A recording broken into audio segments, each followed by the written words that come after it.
Hello and welcome to some more Star Citizen. Today I want to talk about a plethora of articles that have come out about Star Citizen Squadron 42, comparing it either to Grand Theft Auto 6 and some bits with that, but there's also a load of articles that are talking about Star Citizen making over $1 billion in funding. I find this sort of stuff really interesting. It's not my job to defend Star Citizen, so I'll give context for some of this stuff. I want to laugh at some of these articles, but I also, some of them are going to have very good points to criticize Star Citizen. I love Star Citizen and Squadron 42, warts and all. I just think it's a really entertaining project for a game that I'm really enjoying playing now, and I hope that it will be a fantastic 9.5 out of 10 for Squadron 42 when it launches, but you can expect these articles to be pretty critical and negative about Star Citizen, pretty much calling it a scam without calling it a scam. Let's start with this article from The Gamer.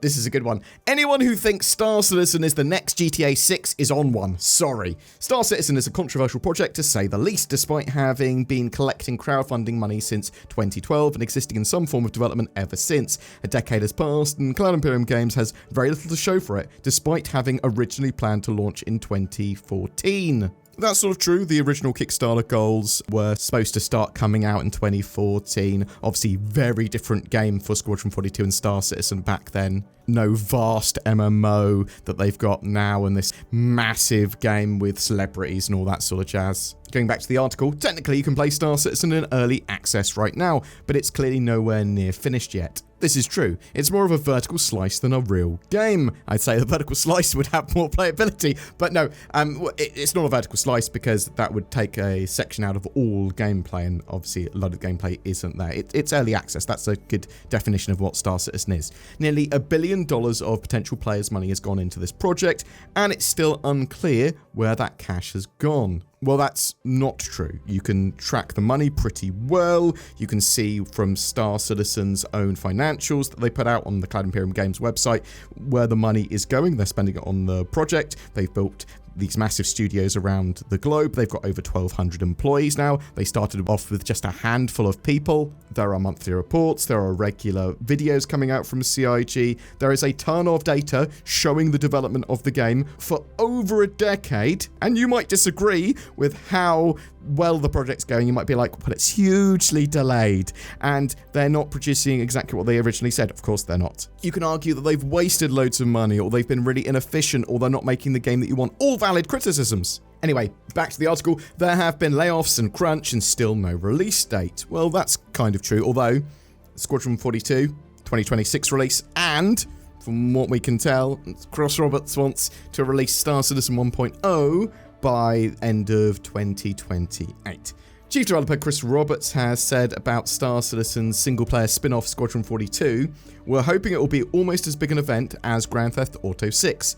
Other than GTA 6, it's probably the biggest budget AAA game." The internet laughed. Obviously, it's a very different game from GTA 6, but they want it to be a highlight of the year. They want it to be an amazing game when it comes out and people to go, that was the best game of 2026. Also, not a spin-off. They'd have to have a successful product in Star Citizen and then decide to make Squadron 42. It's not a spin-off. They were just sort of conceived at the same sort of time. If anything, Star Citizen's the spin-off of Squadron 42. I think the interesting thing with Squadron is the proof is in the pudding, right? You need to have that game out and people play it, and then you can say, oh, this is great, or this is terrible, or it's all buggy. I genuinely think, and my only concern about Squadron 42 is bugs ruining it. The article goes on to say, GTA 6 isn't huge because it's expensive. This is a fundamental misunderstanding of what's going to make GTA 6 the biggest entertainment launch of the decade, because it will be. Nobody has any doubt about that. Well, I have some doubt. I hope that GTA 6 is going to be great. It's leaning on a great IP.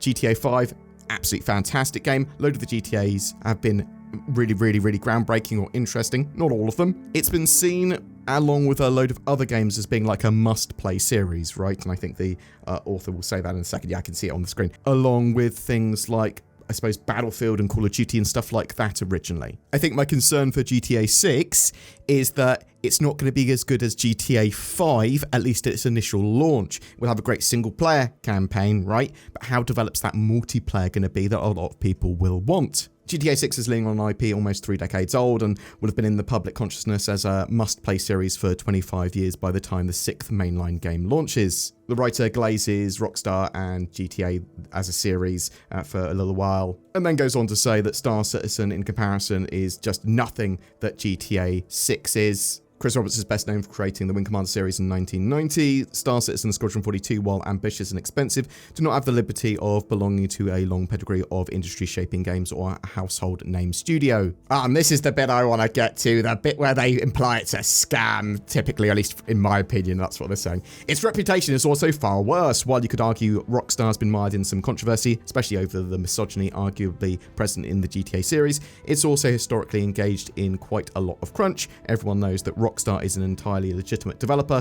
That is not the case with Cloud Imperium. Its spacefaring MMO has a lot of fans, but Star Citizen has a pretty bad reputation already, largely because of the incredibly expensive paid upgrades and the fact that it has released a bundle of in-game spaceships for a mind-boggling 48,000 real-life American dollars. What business does a developer have selling imaginary vehicles to players for the price of a brand new car? The article then goes on to say the game isn't complete and it's still raking in money, but that's true, they're still developing it. It says that it's unclear how much money's gone into Squadron 42, that's also true, and getting stars like Gillian Anderson and Henry Cavill is going to be expensive, and that's the people they've got there, Gary Oldman, Mark Hamill. And the article ends with saying if you talk to the basic gamer on the street, they probably wouldn't have heard of Star Citizen, but they are going to have heard of Grand Theft Auto. The only comment I can see on this article as well refers to Star Citizen as Star City Scam.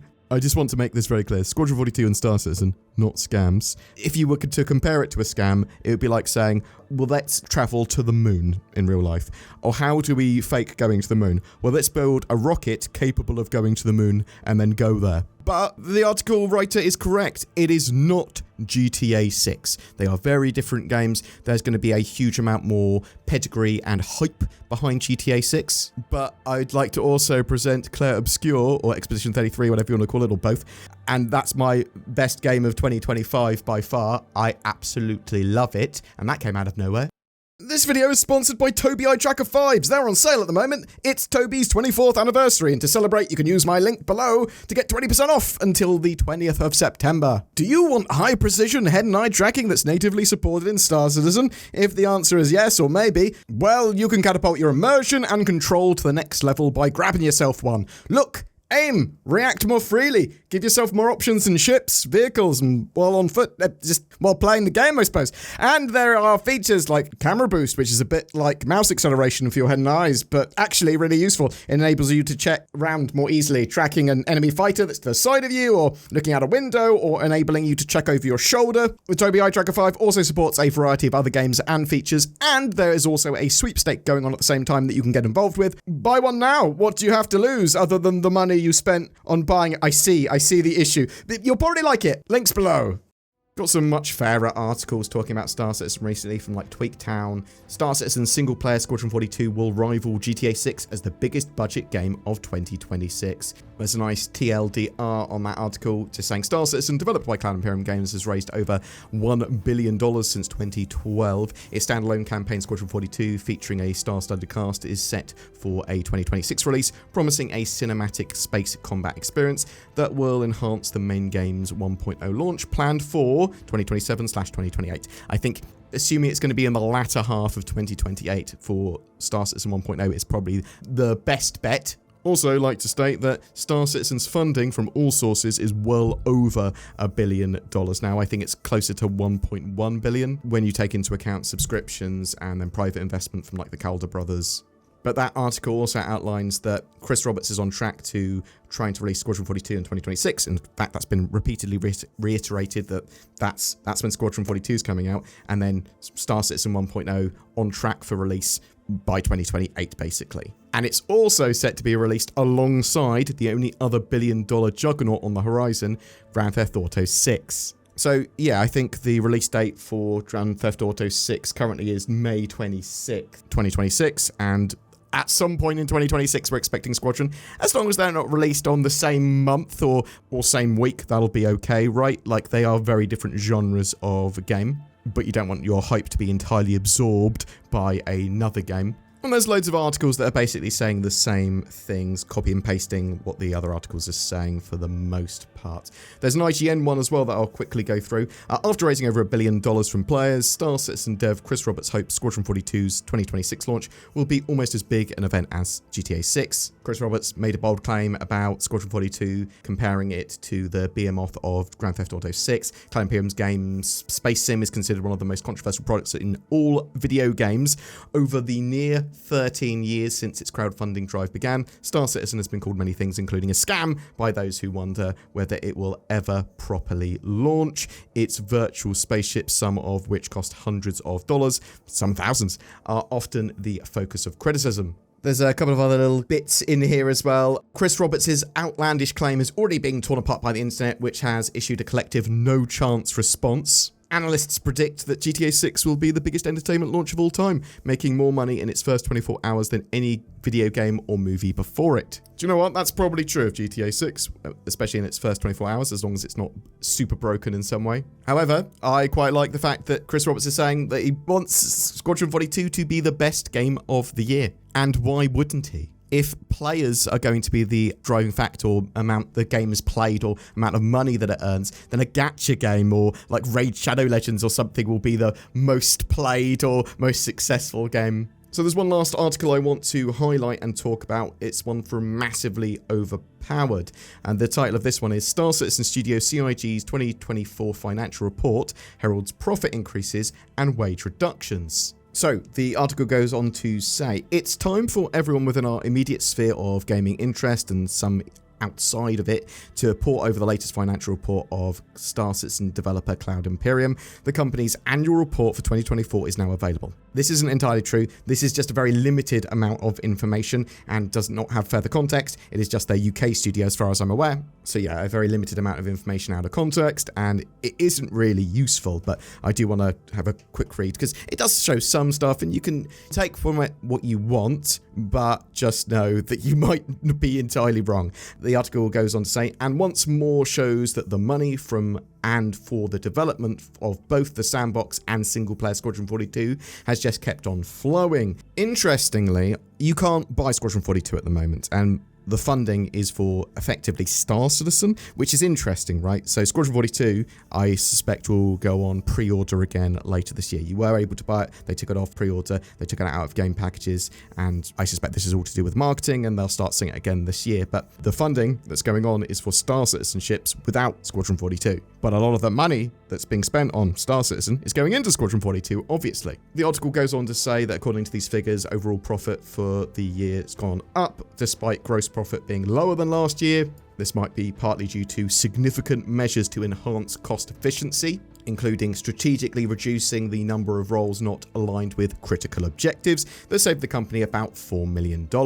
It says the figures show that CIG has nearly $90 million cash at bank and in hand, but also has a level of debt and debtors. So I think that some of the debt is from the Calder's investment, but also there's going to be creative accountancy, right? So that CIG have to pay less tax. But anyway, I caution anyone using those figures to elaborate on lots of stuff because we don't know the full breakdown of how the other studios are doing and the context for all of that sort of jazz, right? Like, it's not particularly useful, that information. It's more of a financial document showing how much profit and loss CIG have made in the UK for general tax purposes and general operations. Anyway, I would love to know your thoughts on, are you super excited for Squadron 42 releasing next year? Do you think it's going to be one of the best games of the year? Do you think that you're going to be playing that or GTA 6 more? I always think it's interesting reading articles from a variety of different sources. So some are quite fair, some have a huge bias, and some just play into what their audience wants.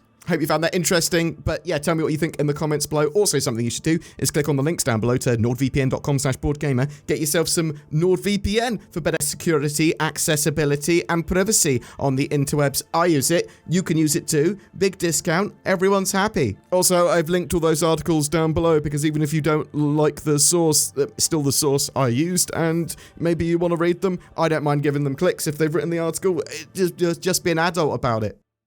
Every month we have a ship giveaway, and we're giving away an RSI Meteor, that new medium fighter with lifetime insurance and a gameplay package for Star Citizen. Everything you need to play with a cool fighter and pew-pew some fools. Just comment on any of our videos made during this month to be in for a chance of winning that. Something else that you might like to do is like, share, subscribe to our videos. There's a join button underneath as well. There's Patreon. You give us a little bit of money each month and it helps out the channel immensely. Occasionally we have some exclusive videos. Come to my Discord, discord.gg/BoredGamer. Also, you should comment on all the videos, not just because of the giveaway, but also because you can give me feedback. And I want to say a massive thank you to the people that have supported the channel via any medium, but genuinely, you guys that go the extra mile to use that join button or Patreon, it is genuinely so appreciated. Thank you so much.